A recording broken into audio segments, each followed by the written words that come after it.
Idemo da pogledamo u moju apoteku na koje lijekove ima popust svaki penzioner u našem gradu, zahvaljujući našem Drašku. Jedan na poslu pita šta može on dobiti od Nismo mi još nikakvu informaciju zvanično dobili, sam da je izašao reklame i zvala jutros šefcu upravo, ali nema niko nikakve informacije za sad. Znači to je o tom potom. Ovo smo mi kontaktirali jutros, niko ne zna. Na što će se odnosno, vjerujem da će u tog sedmice biti informacije sad.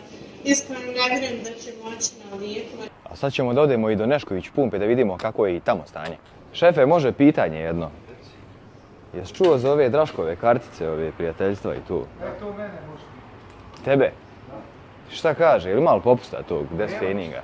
Nema, a? Sve su okej. Što? Nije bio dobar? To mora da se neko da pokrije novcem. A podijelio, jel? Ništa nema džabe. Dobro, dobro. Dragi sugrađani, pripazite na Draškova obećanja, jer većina njegovih obećanja su obične prevare.